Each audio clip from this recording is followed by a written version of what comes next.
Bethuel Kiplagat, the chairman of the Truth, Justice and Reconciliation Commission in Kenya, joins us on the line for his insight into the legacy of Madiba. Bethuel, thank you so much for your time.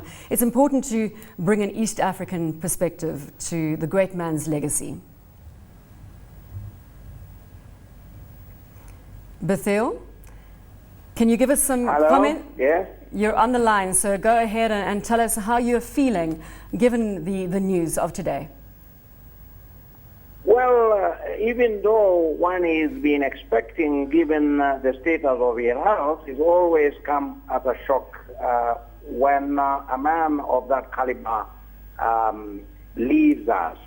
But at the same time, we need to celebrate the great life that he led and what he did for all of us, not just for South Africa.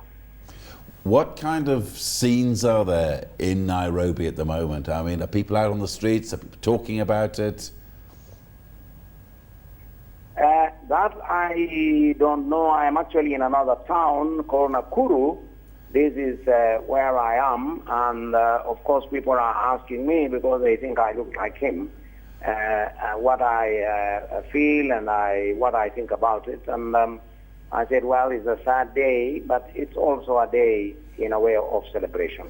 What is your best memory of Nelson Mandela? The impression of the man is the humility which oozes out, but also the courage of steel when you think of those years of struggle. And then, of course, reading about his life and talking with him is also the courage and the commitment for a cause, which he committed to himself for the well-being of the humankind. I like that very much. And his commitment to reconciliation of the people of Southern Africa is taught us so much, and I hope these are kind of lessons that will remain with us in this continent. We do require so much of healing and reconciliation, and he brought that. He was a healer of the people. So you're saying that Madiba's magic was clearly felt in the East African community, Bethuel? Oh, not only. I think that is throughout his suffering. We suffered with him, and when he came out, I remember looking at him walking out, and I couldn't sit down. I stood up, and my eyes, I must say, was watery.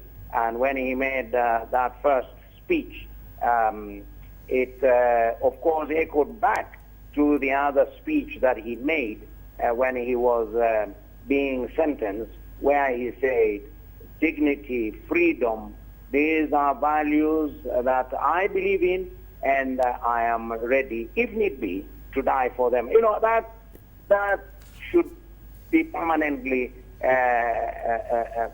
sort of written somewhere, even in the African Union, that as people of Africa, we should be prepared to sacrifice for the freedom and for the development of our people.